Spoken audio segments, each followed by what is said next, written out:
이런 여러 가지 요인들 때문에 우리가 일을 하면서도 몰입을 하지 못하는 거예요.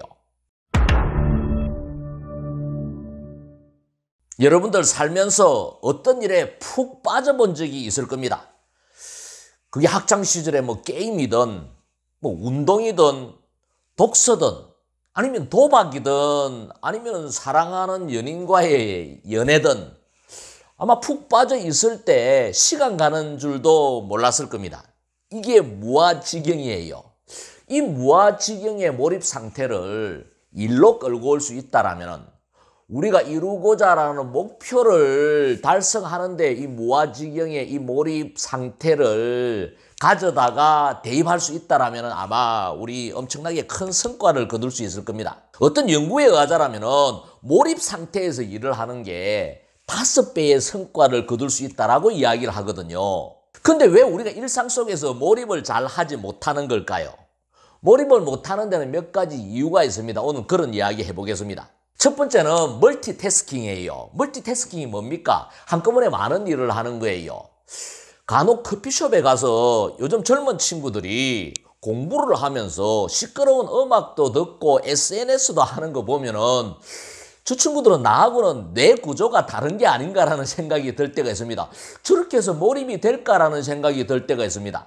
연구에 의하자면 멀티태스킹으로는 절대로 하나에 몰입할 수 없다라고 이야기를 해요. 그래서 한계를 뛰어넘고 좋은 결과를 만들기 위해서는 멀티태스킹으로는 안 된다라는 거예요.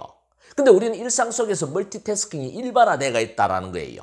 두 번째는 스트레스 때문에 몰입을 하지를 못해요. 일을 하다가도 느닷없이 안 좋은 생각이 떠오르면은 그게 스트레스가 돼가지고 일에 몰입을 할 수가 없는 거거든요. 여러 가지 문제가 있을 거예요. 인간관계의 문제, 가정사, 경제적인 문제, 아니면은 미루어 놨던 일들이 갑자기 막 떠올라서 머리가 복잡해지고 이런 스트레스들을 잘 컨트롤해야 된다라는 거예요. 이런 생각이 떠올랐을 때는 먼저 판단을 내려야 돼요. 시급한 일, 지금 당장 처리해야 될 일이 있다라면 그것부터 처리하고 일에 몰입을 하면 되는 거고, 시급한 일이 아니다라면은 내가 스트레스를 통제할 수 있는 의식적인 노력을 해야 된다라는 거예요.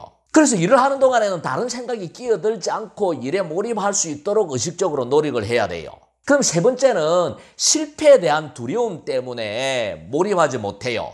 항상 강조하지만 실수와 실패는 다른 거거든요. 실수는 하나의 사건이지 실패가 아니다라는 거예요. 근데 완벽주의자들은 실수를 실패라고 생각을 해요. 그게 마음이 쓰여서 집중하지 못하는 거예요. 성공은 수많은 실수의 과정에서 만들어지는 성과다라는 것을 알아야 돼요.